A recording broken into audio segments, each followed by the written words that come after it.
Les terribles pièges des réseaux sociaux face à une personne perverse narcissique manipulatrice, comment s'en sortir?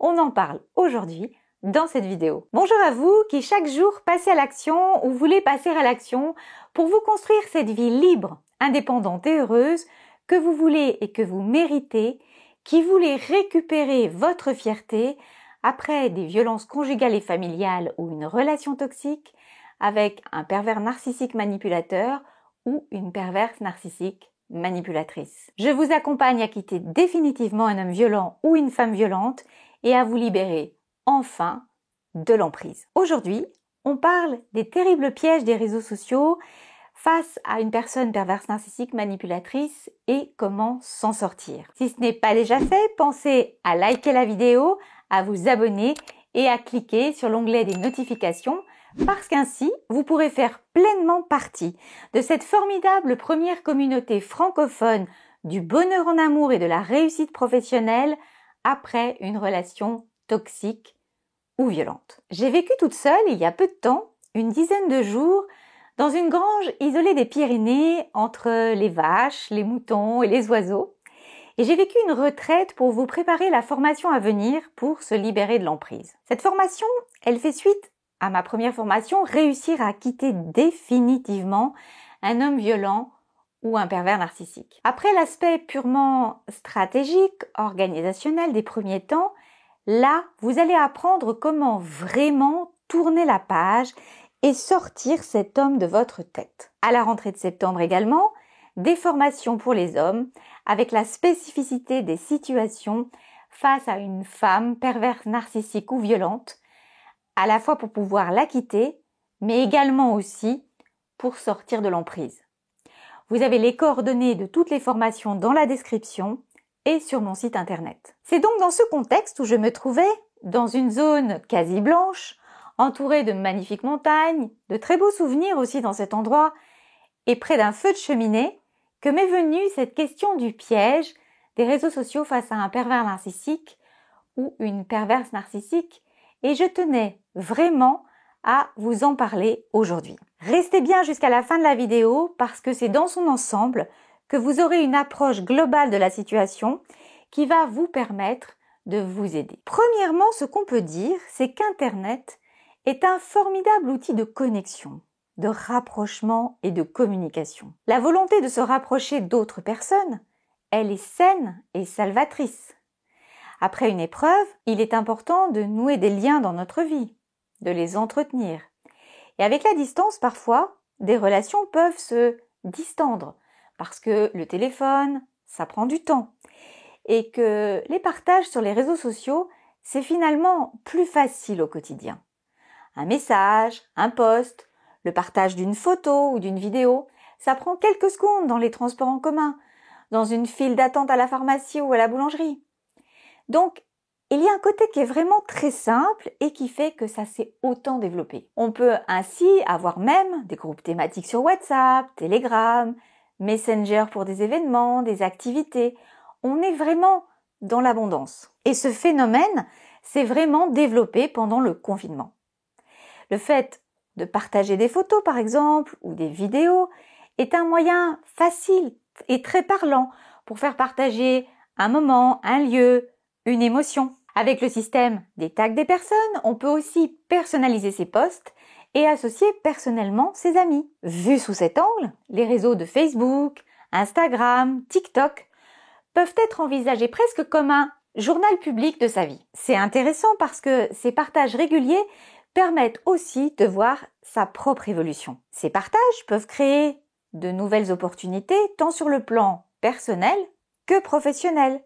Cela peut ainsi montrer des aspects séduisants de votre personnalité et de vos activités qui peuvent vous ouvrir de nouvelles portes. J'entends dire parfois que les réseaux sociaux, c'est superficiel, que c'est du temps perdu, que ça ne sert à rien. Ça peut être le cas si vous vous contentez d'être passif et de juste consommer du contenu sans en donner vous-même et sans interagir et en scrollant sans but. Cela peut, dans ce cas-là, vous faire perdre un temps considérable puisque vous allez perdre la notion du temps. À ce compte-là, mieux vaut d'ailleurs regarder une série ou un film qui a un temps limité et qui vous permet d'avoir une plus grande maîtrise du temps que vous voulez passer en distraction. Pour la personne perverse narcissique, les réseaux sociaux sont un atout. En effet, elle va pouvoir, en temps réel, espionner votre fragilité si vous vous épanchez, regarder qui vous like, avec qui vous êtes en interaction et quelles sont les personnes avec lesquelles elle peut entrer en interaction pour en savoir encore davantage et créer des problèmes relationnels supplémentaires. Rien n'est privé sur Internet. Même au niveau professionnel, quelqu'un qui est malade ou en arrêt maladie, s'il poste des photos de lui en pleine forme dans une soirée, l'effet est souvent garanti. Beaucoup de salariés se sont ainsi fait piéger et c'est assez logique. Partez du principe que tout ce que vous publiez peut se retourner contre vous. Il ne s'agit pas d'être parano, mais vraiment prudent, notamment si vous êtes dans une procédure judiciaire. Les comptes se piratent facilement, les enfants d'amis, des ramifications, tout peut faire que la publication que vous pensez privée ou liée à une liste spécifique de personnes ne l'est pas forcément et peut se retrouver produit comme une pièce en justice. Alors, tout le monde a des états d'âme, bien sûr, mais ce n'est pas le lieu pour exposer vos fragilités, vos doutes, vos difficultés. Pas tant que vous n'êtes pas complètement à l'abri de sa malveillance ou que vous avez encore des enfants mineurs en commun, car cela peut toujours être interprété d'une façon qui va vous desservir. Vous pouvez utiliser aussi cet atout de votre côté, mais tout en vous préservant émotionnellement. Espionner son ex sur Internet, je suis contre, bien sûr, car cela vous ramène en arrière émotionnellement. Mais si vous êtes en procédure, cela peut être un atout en effet pour vous. Un filtre pourrait vous aider pour ne pas non plus être surexposé aux radiations toxiques des contenus de votre ex. Par exemple, quelqu'un de confiance qui pourrait faire une veille sur les publications de votre ex et vous décharger de cet aspect-là. Si votre ex étale sur Internet des comportements qui peuvent servir à établir sa dangerosité, cela peut être important de les faire constater pour les amener à compléter votre dossier auprès du JAF, par exemple, ou des instances pénales. Vous pouvez ainsi, par exemple, contacter un huissier pour faire un constat qui soit vraiment officiel. Considérez ça ainsi presque d'un point de vue professionnel. Une procédure est en quelque sorte une affaire qui va vous occuper un certain nombre de mois et parfois un certain nombre d'années. C'est un fait. Je sais que c'est difficile et que vous avez l'impression que c'est de nouveau une violence. Mais c'est un temps, malgré tout, qui, sur l'échelle de votre vie, est limité. C'est pour cela que les formations pour réussir à quitter définitivement une personne violente ou toxique et vous libérer de l'emprise vous aideront d'ailleurs à faire face aux turbulences émotionnelles des procédures. Vous aurez à la fois des repères concernant les stratégies d'urgence et les rôles des personnes qui sont habilitées à vous représenter, et des liens sérieux que vous pourrez consulter pour avoir des informations fiables qui vous permettent d'avoir votre propre avis. Dans cette formation, vous apprendrez également comment parler de votre histoire aux professionnels du droit, aux forces de police, aux instances judiciaires et à savoir comment tenir sur la durée et construire votre nouvelle vie également, parce que ça, c'est très important. Vous devez aussi avoir un focus sur l'avenir et ne pas vous laisser engluer par le passé et le présent sordide lié à cette personne violente ou perverse narcissique. Quelques solutions justement par rapport à ces réseaux sociaux.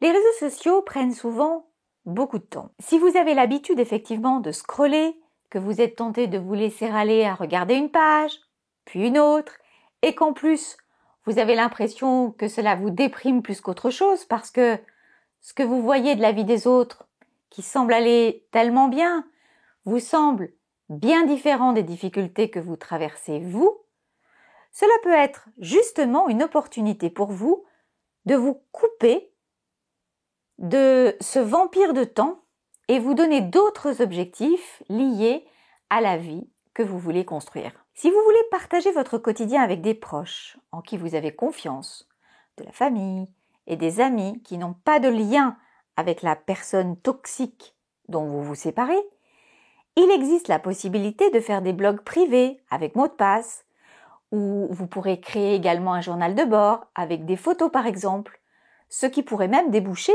pourquoi pas, sur une publication papier. Il existe des logiciels de traitement de texte classiques comme OpenOffice ou Word, où vous pouvez aussi faire des documents sympas et insérer des photos. Et pour une présentation plus affinée, vous avez Canva, qui est très accessible et qui permet vraiment de faire des compositions très originales de façon simplifiée. Si vous voulez aller plus loin, vous avez naturellement le logiciel professionnel InDesign. C'est aussi le moment, lorsque vous savez que vous êtes espionné sur les réseaux sociaux par votre ex toxique, pour privilégier le téléphone, les rencontres entre amis, le sport, les repas et les activités. Prenez ça en effet comme une opportunité.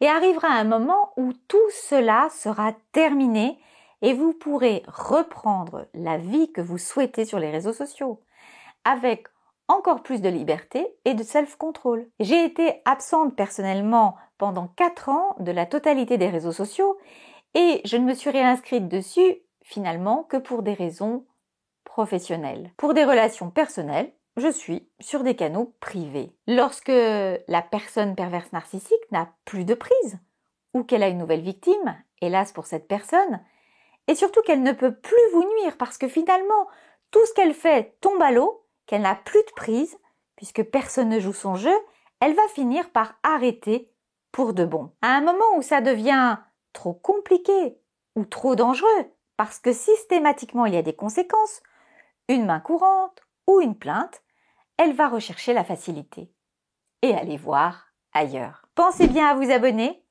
prenez soin de vous, je vous embrasse et je vous dis à bientôt pour de nouvelles vidéos.